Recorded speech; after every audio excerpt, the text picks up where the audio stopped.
इस कार्यक्रम के प्रायोजक हैं कृषि एवं किसान कल्याण मंत्रालय, भारत सरकार। हर जोखिम से निकल कर फसल आए, सुरक्षित हो जाए। फसल बीमा से हर किसान अब आत्मनिर्भर हो जाए। संकट के समय प्रधानमंत्री फसल बीमा योजना किसानों के लिए वरदान है। अब सूखा पड़े या बाढ़ आ जाए, कोई डर नहीं। अब ओले पड़े या कीट पतंगे फसल खा जाए, कोई फिक्र नहीं, क्योंकि हमने लिया है प्रधानमंत्री फसल बीमा।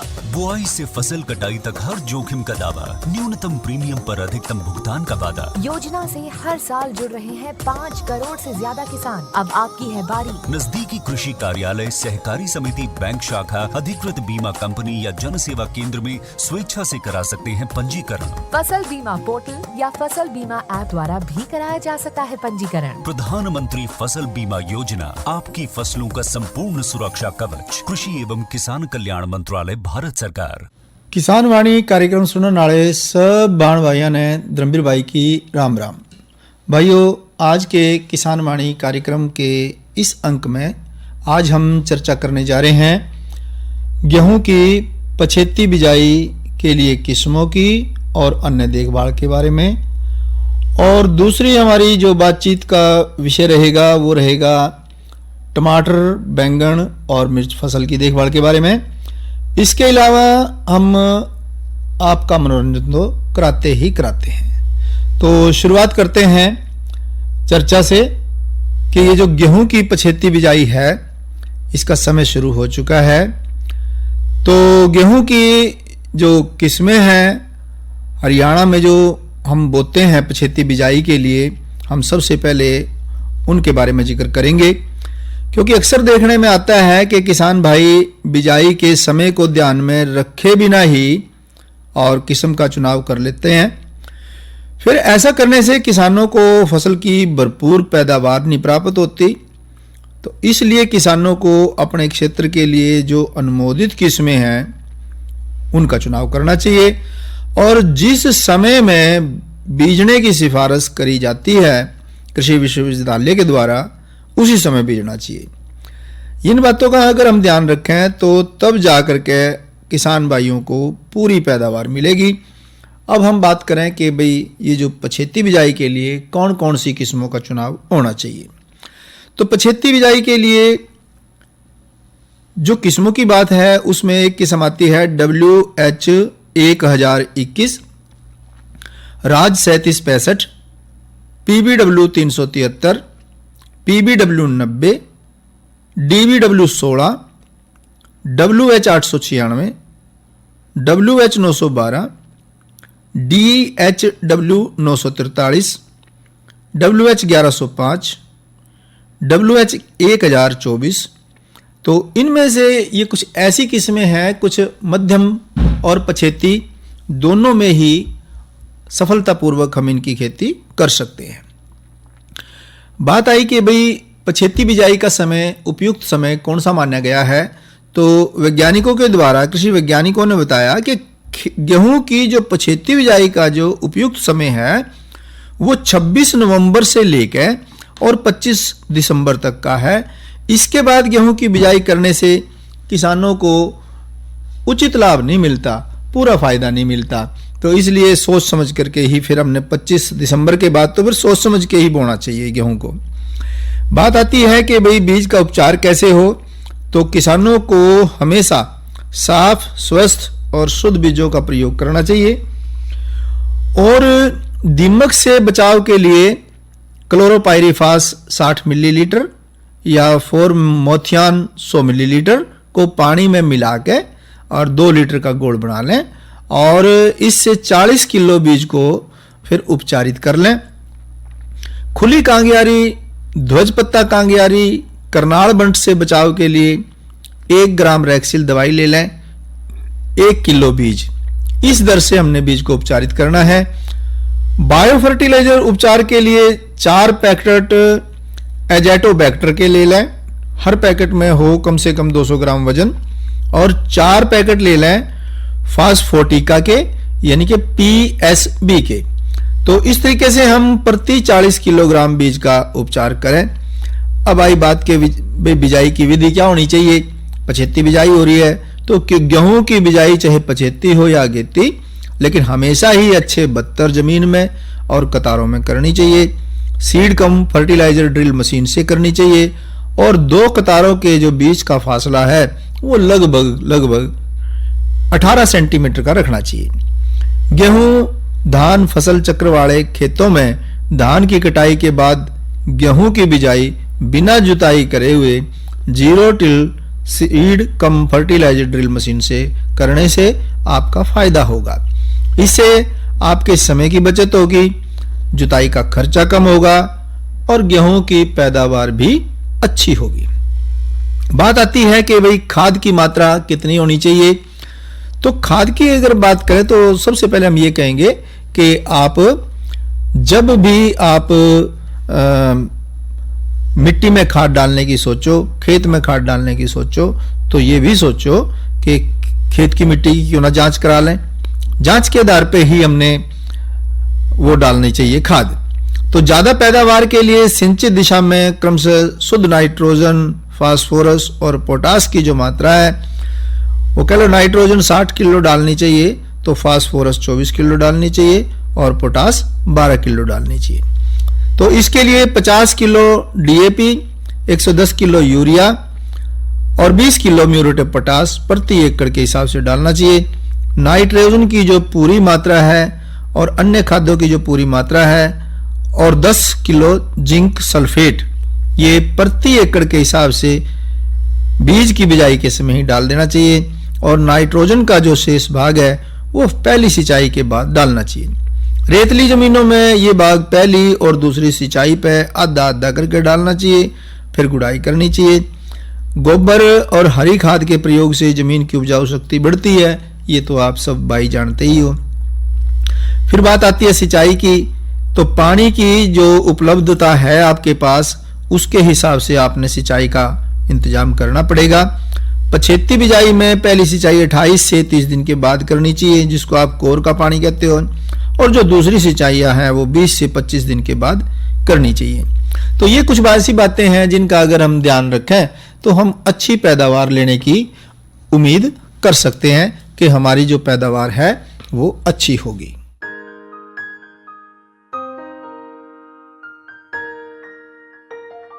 लक्ष्मी जल्दी आ। आई रसोई में थी। कोई खास बात है क्या? क्या हो गया? मुंह मीठा कर, मिठाई खा। किस खुशी में? क्या हो गया बताओ ना। अरे सुनेगी तो तू भी खुश हो उठेगी। तो बताओ ना जल्दी। अरे वो हमारी टमाटर की पूरी फसल बिक गई और वो भी अच्छे दामों पर, बयाना भी मिल गया। मुझे मूर्ख समझे हो क्या? अभी तो फसल बोई भी नहीं और बिक भी गई। बना रहे हो मुझे? ना ना, अरे बनाने वाली कोई बात नहीं है, सच्ची।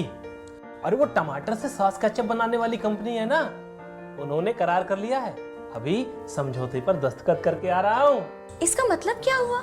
तू बैठ यहीं, सब समझाता हूँ। भारत सरकार किसानों के कल्याण और सन 2022 तक उनकी आमदनी दुगनी करने के लिए कृत संकल्प है। अनेक नई नीतियों और योजनाओं से किसान आत्मनिर्भर हो रहे हैं, परंतु किसानों के सामने आज भी कुछ चुनौतियां मौजूद हैं, जैसे निरंतर सिकुड़ता जोत आकार, मौसम और प्राकृतिक आपदाओं से जुड़े जोखिम और बाजार में आकस्मिक उतार चढ़ाव। कोविड-19 वैश्विक महामारी ने इन चुनौतियों को और भी गहरा कर दिया है। भारत सरकार ने तुरंत प्रभाव से कृषक सशक्तिकरण और संरक्षण कीमत आश्वासन और कृषि सेवा पर करार अध्यादेश 2020 लागू किया, जो अब एक अधिनियम का रूप ले चुका है। अब किसान के पास अनेक विकल्प है।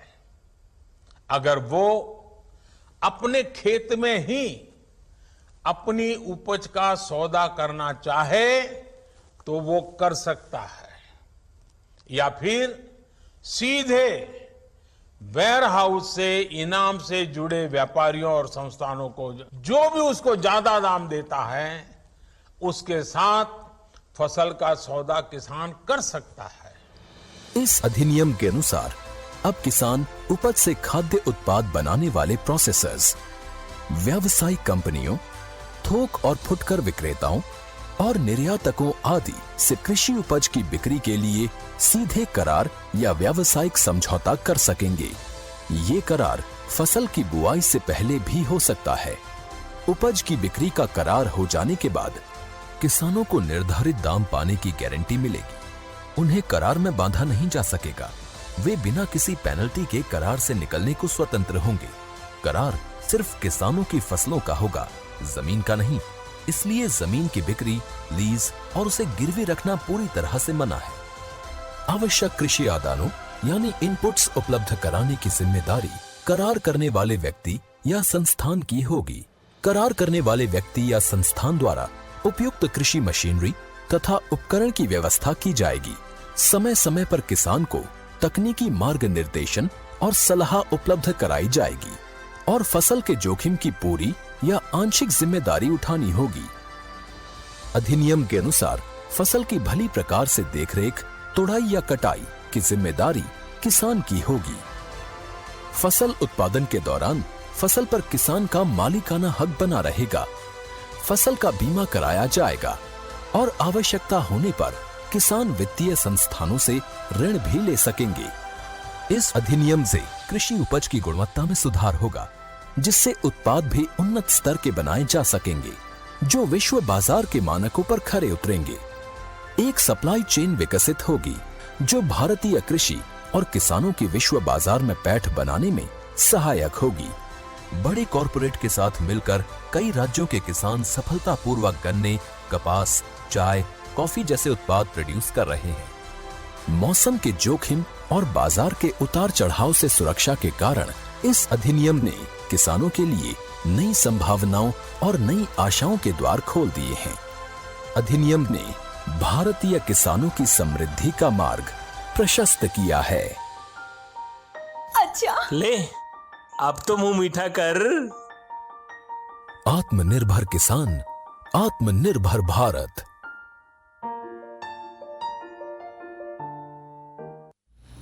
तो भाइयों, कार्यक्रम में आगे बढ़ते हैं और आपका करावेंगे मनोरंजन। आपको सुनवा रहे हैं रागनी ज्ञानी राम की आवाज में। आइए सुनते हैं।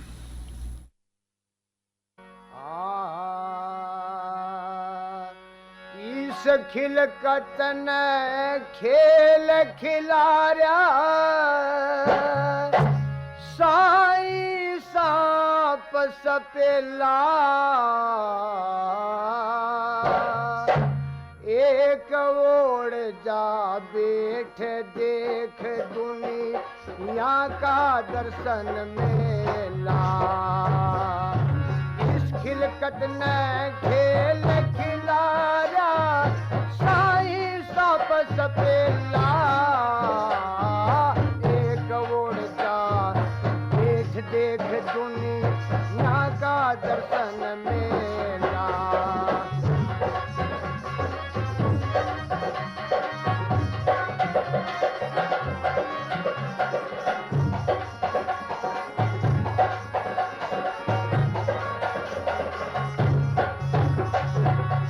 किसों के बजे ढोल डमके कौन लाग रे फेरे, किसों की अर्थी दामर गट में ऊपर धान बखेरे, किसों के आवन लगी कमाई ओगे पुट कमेरे, किसों की चढ़के बेल उतरगी पट पट पड़े मंडेरे। कोई कांटे ने का होया, कोई कांटे ने का होया, कोई कुल मार आया केला, एक ओढ़ जा देख देख दुनिया का दर्शन मेला।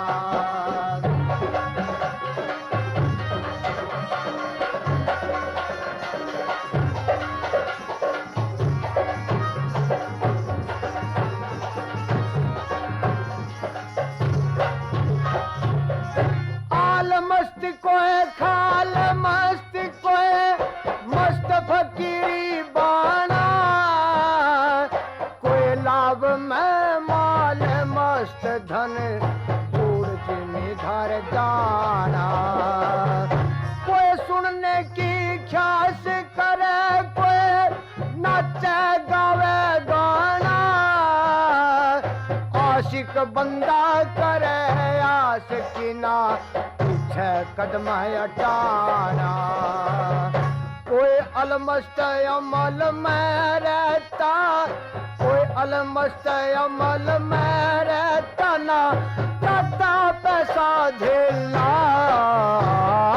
एक ओढ़ जा देख देख दुनिया का दर्शन मेला।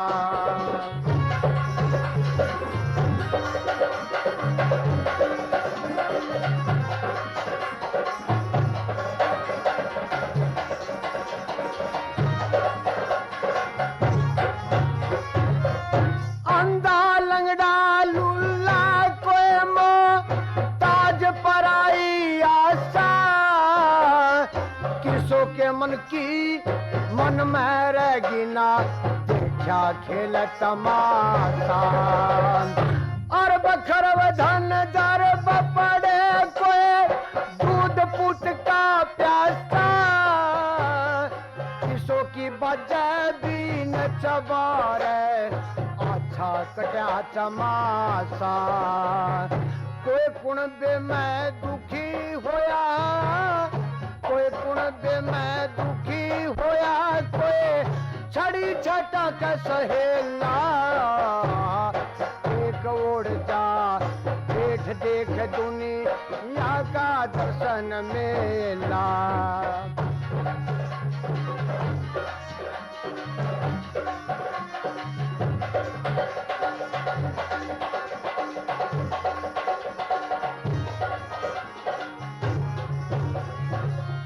कोई दुखिया कोई मस्तानी नए नए रंग छांटे, कोई विधवा पड़ी पियर में मुश्किल के दिन काटे।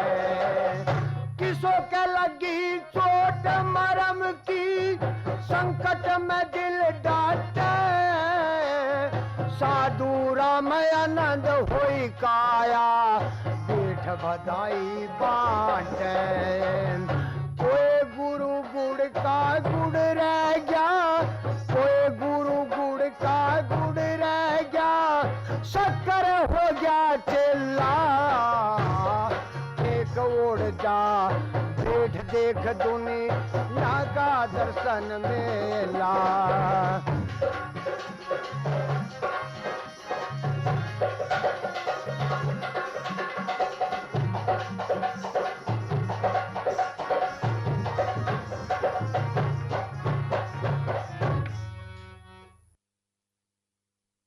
तो ये थे ज्ञानी राम।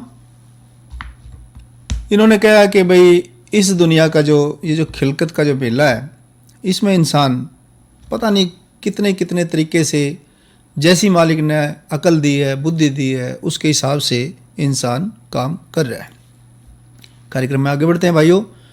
एक तो आपको मौसम की जानकारी दे दें कि भाई आज जो तापमान रहा, अधिकतम तापमान 27 डिग्री सेल्सियस रहा, तो वहीं न्यूनतम तापमान 10 डिग्री सेल्सियस रिकॉर्ड होया। और कल के मौसम के बारे में जो जानकारी प्राप्त हुई है तापमान के बारे में, वो अधिकतम तापमान 26 डिग्री सेल्सियस रहने की संभावना है, तो वहीं न्यूनतम तापमान में कोई खास बदलाव का कोई संकेत नहीं है। न्यूनतम तापमान 10 डिग्री सेल्सियस ही रहने की संभावना है। कल के कार्यक्रम की बात करें तो कल एक तो हम चर्चा लेकर के आएंगे कि सर्दियों में पशुओं की क्या देखभाल हो, किस तरीके से देखभाल हो, और दूसरी हमारी जो चर्चा रहेगी कि जो प्याज की नर्सरी हैं जो भाई तैयार कर रहे हैं, नर्सरी तैयार करने में क्या कुछ सावधानियां बरतनी चाहिए। तो अब बात को आगे बढ़ाते हैं और दूसरी चर्चा करते हैं कि जो टमाटर की फसलें लगा रखी हैं भाइयों ने खेत में, बैंगन भी लगे हुए हैं और मिर्च भी। तो इन दिनों में, सर्दियों में, इस मौसम में, ये इस वक्त में क्या देखभाल होनी चाहिए। भाई जो टमाटर की अगर बात करें तो शरदकालीन फसल के जो बचे हुए फल हैं उनको तोड़ना है, और इस मौसम में ज़्यादा ठंड होने के कारण फलों के पकने में समय लगता है, तो इसलिए पूरे आकार के फल जिन पे हल्का सा लाल या पीला निशान दिखना शुरू हो तो उनको तोड़ना चाहिए, कमरे में फिर फैला करके पकाना चाहिए। ये टमाटर के बारे में बात है। और इस महीने में पाला पड़ने की संभावना हो जाती है, तो ज़्यादा उचित ये रहेगा कि ऐसे दिनों में खेत की सिंचाई करें और रात के वक़्त खेत के पास धुआं करें। और इस महीने के अंत में बसंतकालीन फसल के लिए रुपाई का काम शुरू करें, जिन्होंने बसंत काल की टमाटर की फसल लेनी है। और ऐसे पौधों को पाले से बचाने के लिए उनको रात को ढकें और रुपाई से पहले खेत को अच्छी तरीके से तैयार करें, जिसके लिए पौध रुपाई के लगभग 3 हफ्ते पहले 10 टन गोबर की गली सड़ी खाद या कंपोस्ट खाद प्रति एकड़ की दर से मिलावें। और रुपाई से पहले फिर खाद का जो इंतजाम है वो भी करना पड़ेगा कि 30 किलो तो यूरिया और 160 किलो सिंगल सुपर फास्फेट, तो जहाँ पोटास की कमी हो वहाँ 32 किलो म्यूरेट ऑफ पोटास भी प्रति एकड़ की दर से डालना चाहिए। खेत को क्यारियों में बांट के और 45 से 60 सेंटीमीटर चौड़ी डोड़ों के एक और टमाटर की पौध की रुपाई करें और पौध से पौध की जो दूरी है लगभग 45 सेंटीमीटर की रखें। और रुपाई के बाद सिंचाई जरूर करें, नहीं तो पौध मरने की संभावना जो है वो बढ़ जाती है। और इस महीने में भी पौध तैयार करने के लिए नर्सरी में आप टमाटर की बिजाई कर सकते हो। तो इसके लिए आप जो किस्में हैं, इसार अरुण, इसार लालिमा, इसार ललित और भी अन्य किस्में हैं, उनका इस्तेमाल आप कर सकते हो। जहाँ तक बात है कि भाई 1 एकड़ मैंने बोना है बीज कितना लेऊँ, तो 200 से 250 ग्राम बीज जो है टमाटर का 1 किले के लिए काफ़ी रहता है। बात करें अपना बैंगन की, तो बसंतकालीन फसल के लिए यदि पौध तैयार कर रखी हो तो इस महीने के दूसरे पखवाड़े से आप इसकी जो रुपाई है वो शुरू कर सकते हो। लेकिन ऐसी फसल को पाले से बचाना बहुत ज़रूरी होगा। खेत तैयार करने के लिए पौध रुपाई से 3 हफ्ते पहले प्रति एकड़ की दर से 10 टन गोबर की गली सड़ी खाद अच्छी तरीके से बिखेर कर खेत में मिलानी चाहिए। 2-3 जुताई करके पाटा चलाना चाहिए। इसके बाद खेत की क्यारियां बनानी चाहिए। 1 एकड़ फसल में रुपाई के समय 30 kilo urea, 125 kilo single super phosphate और 16 किलो म्यूरेट ऑफ पोटास जरूर देना चाहिए। पौध की रुपाई हमने लाइन से लाइन में करनी चाहिए और लगभग 60 सेंटीमीटर की दूरी पर करनी चाहिए। पौध से पौध की दूरी जो है बैंगन की किस्म के हिसाब से 45 सेंटीमीटर से लेकर और 60 सेंटीमीटर तक की रख सकते हैं।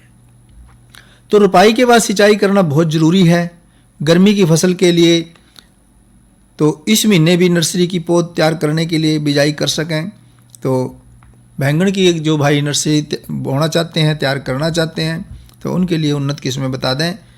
BR 112, इसार श्यामल, इसार प्रगति को प्रयोग में लेना चाहिए। इसके लिए भी लगभग 200 ग्राम बैंगन के बीज की ज़रूरत होगी। भाइयों, ये बात कहें चाहे ना कहें, बीज को उपचार करके ही खेत में बोना चाहिए। बैंगन की पिछली फसल अगर पाड़े से मर गई हो तो उसकी पाड़ा प्रभावित टहनियों को, पत्तों को काट के फेंकें और खेत में फिर उचित खाद पानी देवें। ऐसा करने से इन टहनियों में नए कल्ले फूटेंगे जो कि बसंतकालीन अगेती फसल दे देंगे और इससे आपकी फसल की आमदनी बढ़ जाएगी। तो कुछ भी बेकार नहीं जाता। अब बात करें टमाटर की, तो बसंतकालीन फसल के लिए खेत की तैयारी करके और इस महीने के आखिर में हम रुपाई कर सकते हैं। 1 एकड़ खेत में लगभग 10 टन गोबर की जो खाद है वो रुपाई के 3 हफ्ते पहले खेत में अच्छी तरीके से डाल देनी चाहिए। जुताई करनी चाहिए, सुहागा लगा के खेत में फिर बराबर हो जाए जब खेत, फिर उसमें क्यारियाँ बनानी चाहिए। और मिर्च की फसल लेने चले हैं तो उसमें हमने खाद का जो इस्तेमाल है वो इस ढंग से करना चाहिए कि 18 किलो तो यूरिया खाद, 75 किलो सिंगल सुपर फास्फेट और 20 किलो म्यूरेट ऑफ पोटास पौध की रुपाई के समय प्रति एकड़ की दर से हमने डालना चाहिए। खेत जब तैयार है, तैयार खेत में पौध की रुपाई जो है वो 45 से 60 सेंटीमीटर दूरी पर करनी चाहिए और पौधे से पौधे की दूरी 30 से 45 सेंटीमीटर की रखनी चाहिए। लंबी मिर्च के मुकाबले में शिमला मिर्च की बढ़वार ज़्यादा तेज़ी से होती है। तो इस महीने में नर्सरी उगाने के लिए मिर्च के बीज की बिजाई कर सकें, इसके लिए जो अनुमोदित किस्में हैं वो है HC44, HC28 और पंत C1। इनको हमने प्रयोग में लेना चाहिए। भाइयों, ये बात थी कि मिर्च की फसल, टमाटर की फसल और बैंगन की फसल की देखभाल के बारे में। एक छोटी सी बात और आपका इशारे में एक छोटी सी बात और करनी है, और वो बात करनी है पशुधन बीमा योजना के बारे में। योजना की जो शुरुआत है ये दो उद्देश्यों को लेकर के हुई है कि किसानों और पशुपालकों को पशु की मृत्यु के कारण हुए नुकसान से सुरक्षा मुहैया कराने के लिए ये जो पशुधन बीमा जो है ये एक स्कीम आई है। इस स्कीम का फ़ायदा ज़रूर उठावें, क्योंकि इससे अगर हम किसी पशु का जो बीमा है, पशुधन तो धन तो है ही है, अगर हम इसका बीमा करा लें तो फिर ये है कि अगर कोई मान लिया पशु भगवान ना करे मर जाए किसी भी कारण से, तो कम से कम जो उसका जो भरपाई है कुछ तो भरपाई होगी ही होगी। तो इस योजना के अंतर्गत देसी और संकर दुधारू मवेशियों और भैंसों का बीमा उनके अधिकतम वर्तमान बाजार मूल्य पर कराया जाता है। तो बीमे का जो प्रीमियम है वो 50% तक अनुदानित होता है, यानी कि जो प्रीमियम है उसका 50% तक तो उस पर छूट है। तो इसके लिए हम यही गुजारिश करेंगे आपसे कि ये स्कीम जो है अच्छी स्कीम है, इस योजना का जरूर फ़ायदा उठाएं। हर जोखिम से निकल कर फसल आए, सुरक्षित हो जाए। फसल बीमा से हर किसान अब आत्मनिर्भर हो जाए। संकट के समय प्रधानमंत्री फसल बीमा योजना किसानों के लिए वरदान है। अब सूखा पड़े या बाढ़ आ जाए कोई डर नहीं, अब ओले पड़े या कीट पतंगे फसल खा जाए कोई फिक्र नहीं, क्योंकि हमने लिया है प्रधानमंत्री फसल बीमा। बुआई से फसल कटाई तक हर जोखिम का दावा, न्यूनतम प्रीमियम पर अधिकतम भुगतान का वादा। योजना से हर साल जुड़ रहे हैं 5 करोड़ से ज्यादा किसान। अब आपकी है बारी। नजदीकी कृषि कार्यालय, सहकारी समिति, बैंक शाखा, अधिकृत बीमा कंपनी या जन सेवा केंद्र में स्वेच्छा से करा सकते हैं पंजीकरण। फसल बीमा पोर्टल या फसल बीमा ऐप द्वारा भी कराया जा सकता है पंजीकरण। प्रधानमंत्री फसल बीमा योजना, आपकी फसलों का संपूर्ण सुरक्षा कवच। कृषि एवं किसान कल्याण मंत्रालय, भारत सरकार। तो ये था हमारा आज का किसान वाणी कार्यक्रम। इस कार्यक्रम के प्रायोजक थे कृषि एवं किसान कल्याण मंत्रालय, भारत सरकार। धर्मवीर भाई को दो इजाजत। अच्छा भाइयों, राम राम।